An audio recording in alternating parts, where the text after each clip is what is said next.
Hi everyone, thank you for joining me. I'm Lady Rose of Goddess Garage. And if you know me at all, you'll know from my playlist as well that I love fairy tales. I think there's a lot of messages and lessons within fairy tales, and I love the history of them. I'm hoping to do more videos about the history of the classic fairy tales, but today I want to introduce you to a book, an adult written book on a spin on a classic fairy tale and looking at a different perspective of this fairy tale. So the book is called All the Everafters by Danielle Teller, and it is the untold story of Cinderella's stepmother. And this book actually takes us from the stepmother's childhood into all the work that she does and becoming a mother. She actually, ends up as, starts out, she's sold into servitude, and she starts out as a girl working in a laundry, which is very hard work, very hot work, and sort of grueling kind of work. She ends up doing this, and she gets her way into a convent. Now she's not becoming a nun yet. She gets approved to work at the convent, and she actually ends up being a servant for one of the royalty that's staying there, because this takes place in medieval times. So a lot of times when royal women wanted to go into seclusion or retire from court and just live a peaceful life, they often went to a convent. But they didn't necessarily become a nun. They did some of the things that the nuns did, but they still lived in the lifestyle that they're accustomed to, the royal lifestyle. So she brought all her riches with her, and she lives in this place called the Rose House, which is especially for royalty. And Cinderella's stepmother becomes a servant to this woman.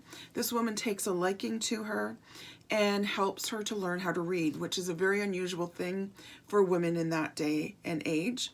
There is also a messenger that comes back and forth between court and various castles and kingdoms to the convent that this woman is staying at. And the messenger takes a liking to Cinderella, or not to Cinderella, to Cinderella's stepmother as well. And they, kind of develop a relationship. He helps her with the reading and writing that she's learning.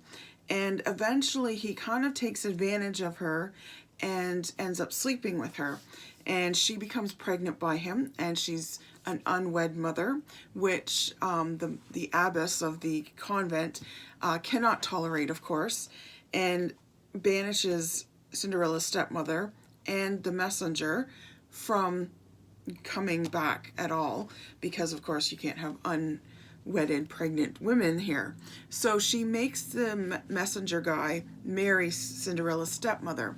So she ends up having a daughter, Charlotte, who is the first of the ugly stepsisters, traditionally speaking. Now, it's an interesting spin that she's taken on this as far as what the ugly stepsisters were. Charlotte, her father was of a darker skin tone, as implied in the story. So she also had a darker skin tone. And it's sort of said in the story that because of this, because of the time that they're in and the place that they're in, Charlotte will never really be able to get ahead because of her skin color. And there's a lot of prejudice against her, and it's very much pointed out.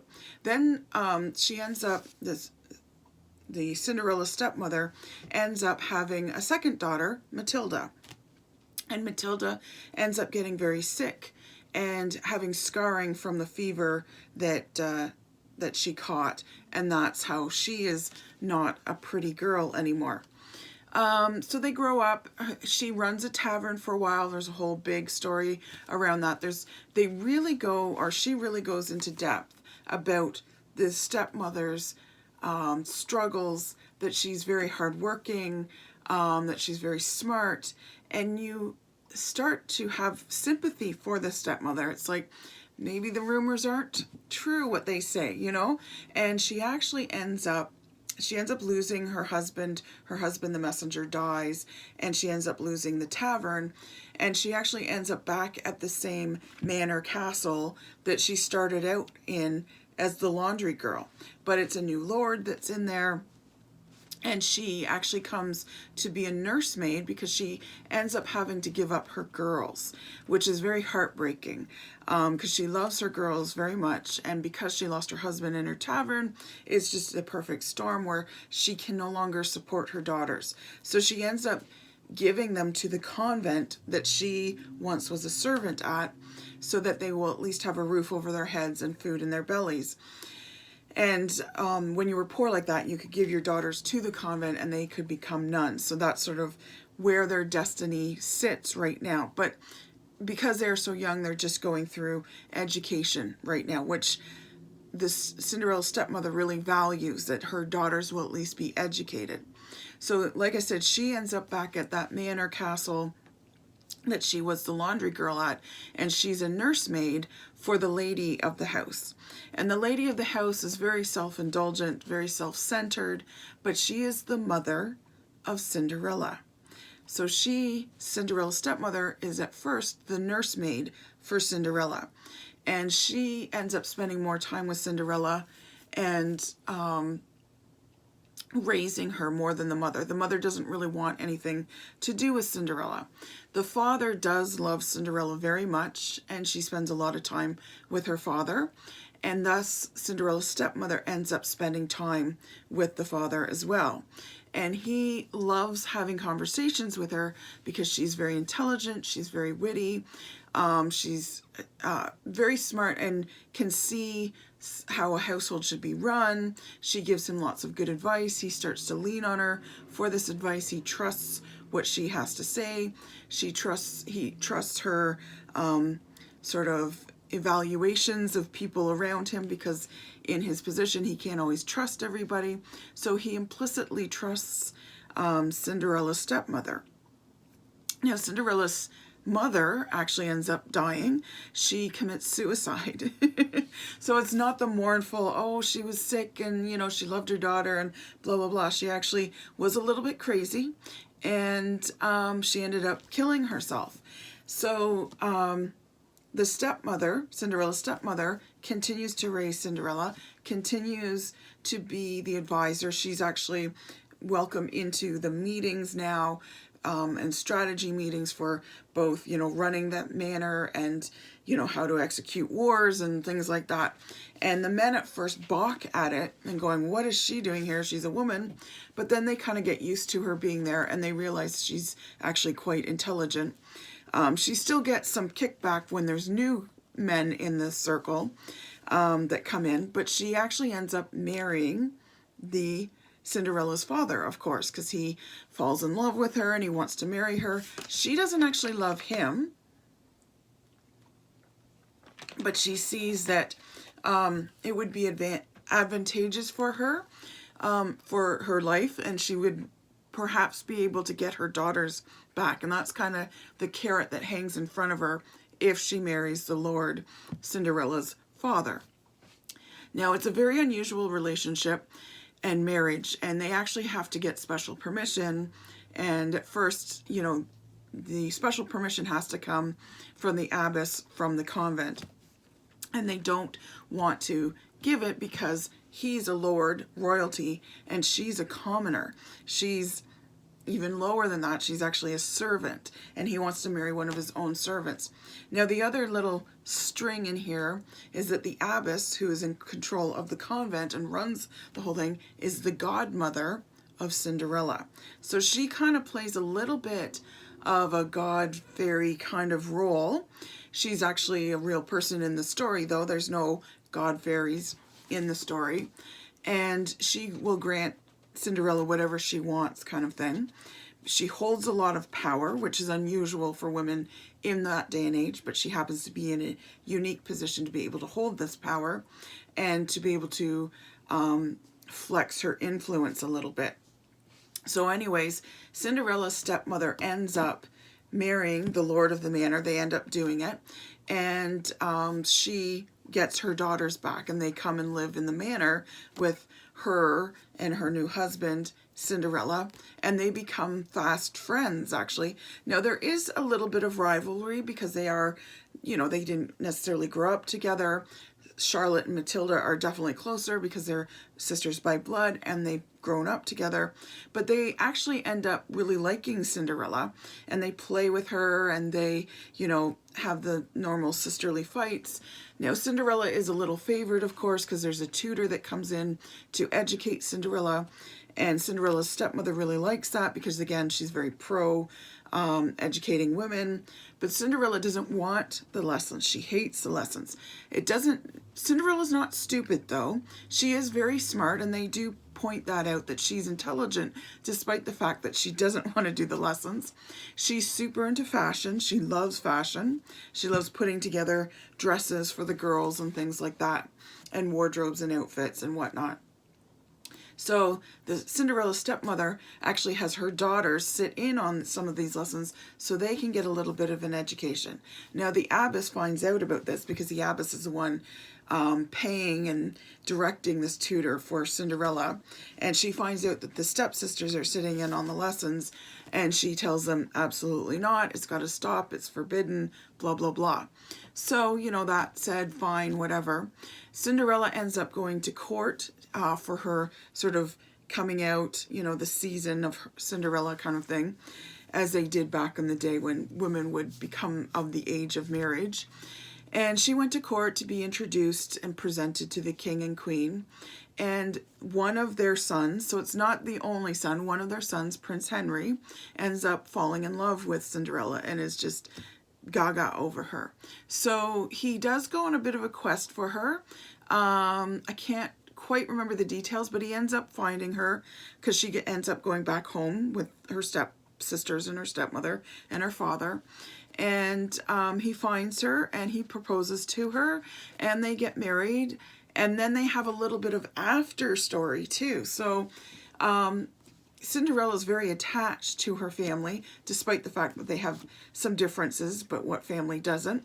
So she ends up bringing her stepmother and her two stepsisters to court. By this point, the father has died and passed away.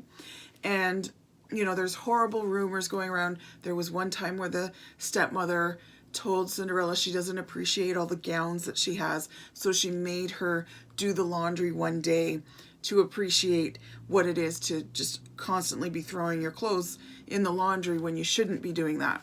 So there's awful rumors that are going around, the rumors that started this whole classical story of, you know, she's an evil stepmother, she forced Cinderella to live in the attic and all that kind of stuff. Cinderella actually really liked the attic as a kid, and she liked going up there, and she wanted a space of her own because before that her and her two stepsisters were sharing a room. So she decided that she wanted to go up and make a bedroom in the attic, which she did. So the stepmother never locked her in there, never kept her in there, but that's the story that's going around court. And the story is also going around that she forced Cinderella to do all the chores because of the one time that she did the laundry, and that she favored her daughters over Cinderella. Now, the stepmother doesn't deny that she definitely loves her daughters and that she has a hard time sometimes loving Cinderella. There's a bit of a struggle in that relationship.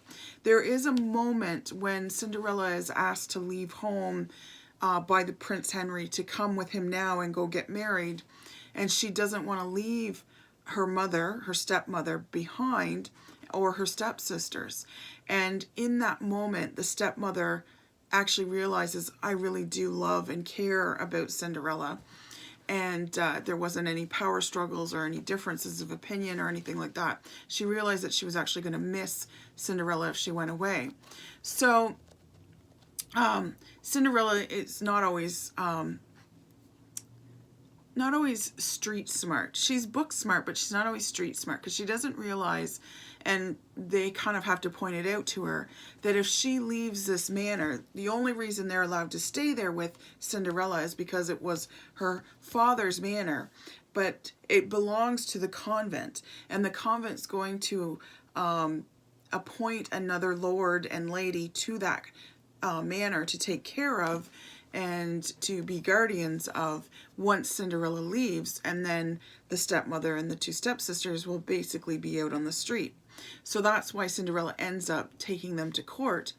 and bringing them there. Now they stay there for quite a few years, because the last few chapters are like 5 years later, and Cinderella ends up having a child, and they help her through it, and they get denied access to Cinderella at some point because of some of these nasty rumors that are going around. So Cinderella's mother is not terribly happy, and there's a bit of a miscommunication that happens because Cinderella thinks that they're shunning her, and they think they're being cut off from her, which they are, but not by Cinderella herself necessarily.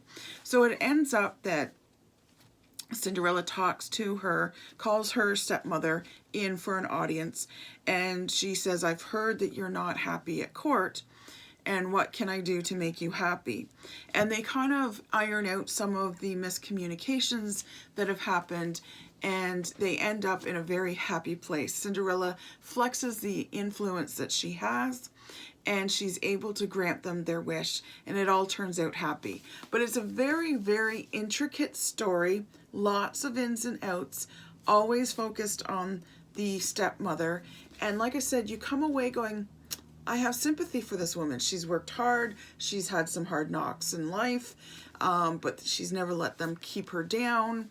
She actually really does love Cinderella and wants the best for her. She's never actually cruel to Cinderella. So unlike, you know, some of the sort of jokey fairy tales, I did a book, I showed a book one time of, you know, Cinderella's real story and from the evil stepmother's point of view.